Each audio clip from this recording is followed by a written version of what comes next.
will click on it because they hate my guts and they hope that I am going to end up dead in the street. Because from their perspective, I'm the villain. And something that I have done is deserving of some sort of justice, or whatever, that is, and that is life. And I think the mistake that we make is either relying on that perception to change. I don't care about that perception. That's your problem, not mine. That's none of my business what you think about me. But what I do within myself, is it in line with my values, what I stand for, what I believe? Am I moving in as authentic and genuine way as possible? I'm sorry, I get on tangents. You all get me on tangents. I think it's your fault. No, I'm just kidding. No. We love it. Yeah, it's I'm like, damn, I clearly love listening to my own voice. It's good. I'm like, wow. This is what the Hustlers Corner is We all want to hear about. all of that. Real talk. Real truth. Real talk. Break it down. Let's get down to the nitty gritty and get down to the heart of it and this is how we find the real answers. Yeah. When we genuinely come together and share genuine experiences in an effort to find genuine answers. But we're not going to do it if we don't come to the table and come and tell the truth as it is. It's true. What we've been through, but what's inside of us. And you'll find it's pretty much the same thing. And now, I'm sorry to cut you, Ferry. And what I like about this too, that we all equal, and we also agree with each other. You understand? It's not like one of us was like, oh, that's not true or disagreeable. Trying to challenge each other out of the conversation. This is what I like. Yeah. Now, we agree with each other. all I ask is that you do me one favor, Brashani. What? And that when we finally have moved ourselves, our lives, and our communities forward to a position whereas, we are coming, these conversations we're having are starting to move the minds of our people like us forward, and move our communities forward. We have that great award ceremony, whereas... Do I get to wear formal, I want to wear formal attire, whatever award ceremony is happening. I need an excuse to buy a beautiful formal evening dress. All I need for you to do is when we finally step on that stage in an award ceremony, both me and you together say to all of the haters, eat your heart out. That would be awesome. We can do that. I in my own trauma healing, because we haven't talked a lot about, so Sandy and I have a lot of commonalities, right, in our stories. And I'm sure a lot of listeners do too, trauma is an intergenerational experience, right? So if my parents were struggling with something, it then manifested in their parenting of me, right? And then I responded in whatever way my personality is geared towards, or, whatever. And so we all have this, the stuff that sits with us. And in my own trauma healing, what I had to come to terms with was that, the drama of my life, what did it all have in common? Every time something bad happened or some relationship fell apart or something, every time I had some big thing happen in my life, the common denominator is me. So there's some role that I'm playing in that situation that I'm responsible for. And then there's other people that are playing their roles and they have responsibilities too. And when I finally was able to come to terms with that and take that, that autonomy back and say, the universe is not doing stuff to me. I am higher power. I'm a representation of a piece of the universe in relationship with everything around me. And I know that sounds really pithy and philosophical, but my point is it really freed me from a lot of my mental pain, because then I was like, oh, they're also playing roles. They've also had these experiences, and, they're doing what they think is best in the moment. How can I hate? I can't.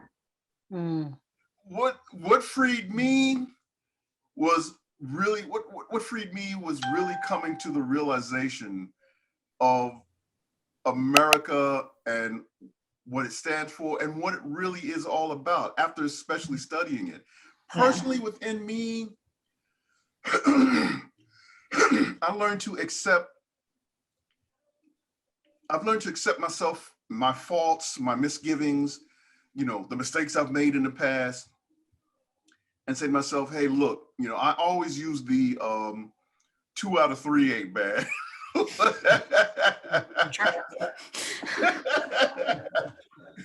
You know, you win 2, you miss 1, you know. So, you know, I'm not going to sit there and act like I'm perfect. I'm not. I'm not going to sit there and act like I'm better than somebody else. I'm not. But what I will say is that I understand my strengths, my weaknesses, and what it takes for me to move forward. And the most important thing that I have found that's me, that is of me, is my focus, my ability to eliminate all of these crazy distractions and get to the heart of the matter and move forward and keep working until I accomplish and get it done. Mm-hmm. That's what makes me happy.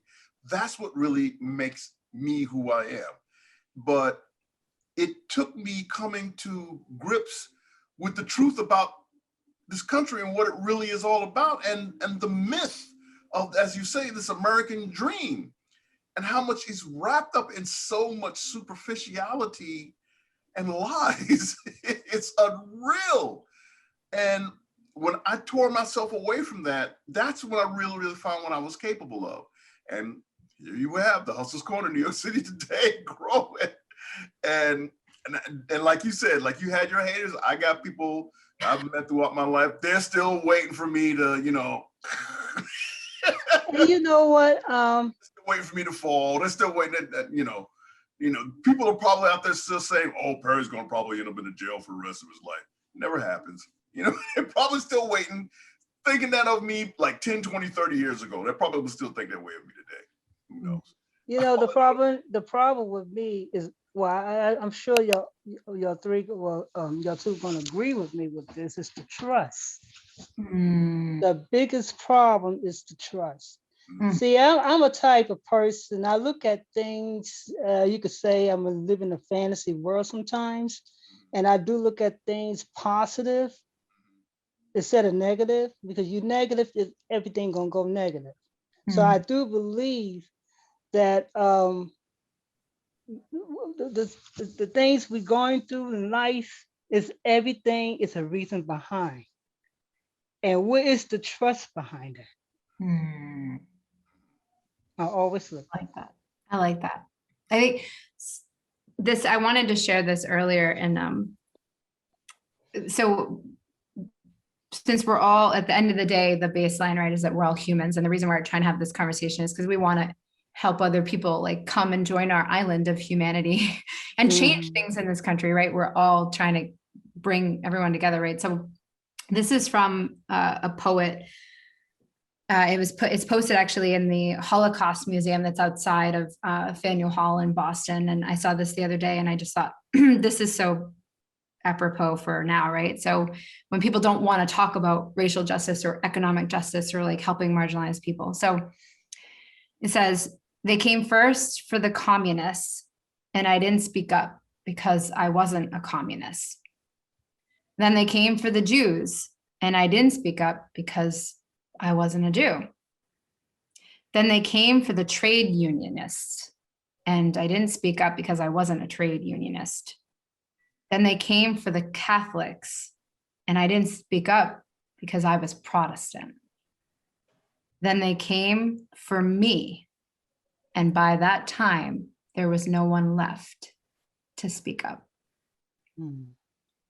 Wow. So when poor white people look to the situations that are happening and they turn a blind eye and they don't want to talk about that we are allies, that we actually are in the same situation and they don't want to talk about it, they're doing that thing.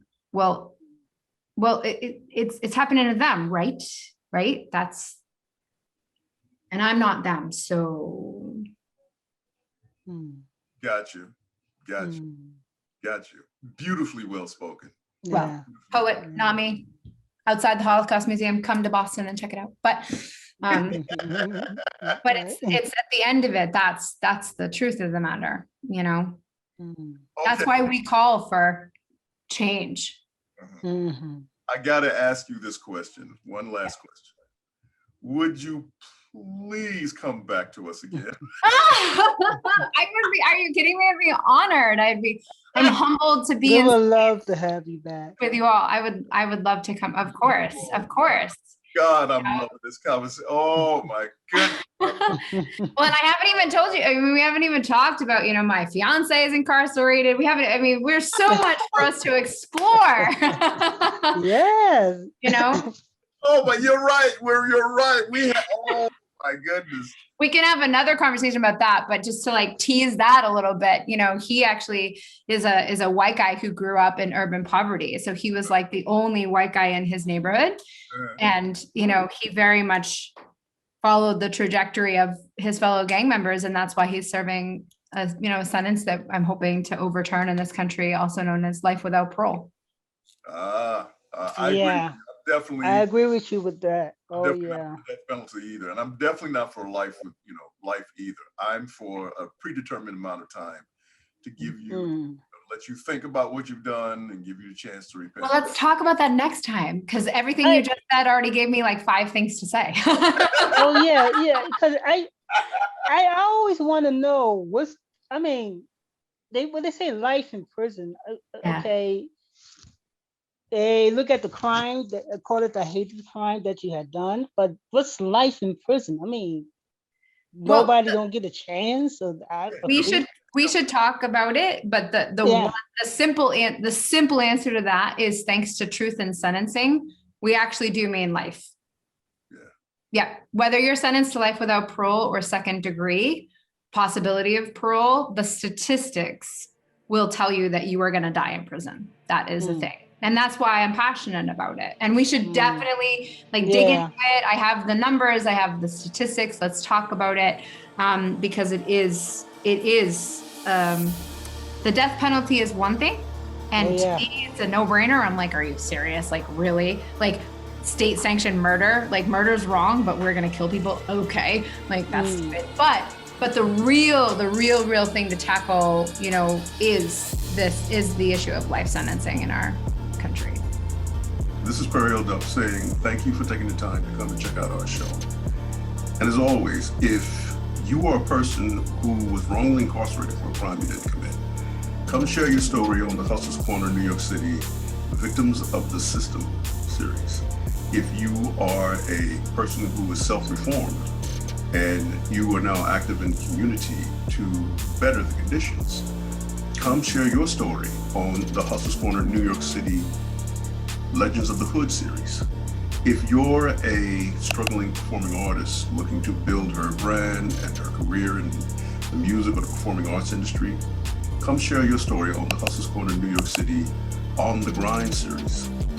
If you are a Black business, a Black-owned business, and you're looking to get your story out there, as well as a place to showcase your products, come share your story on the Hustlers Corner New York City Black Business Movement series. If you are a woman who's been through traumatic times and you're looking to share your story of how you overcame those traumatic times, please come share your story on the Hustlers Corner New York City Lipstick Stories series. And as always, if you like the show, please show your love.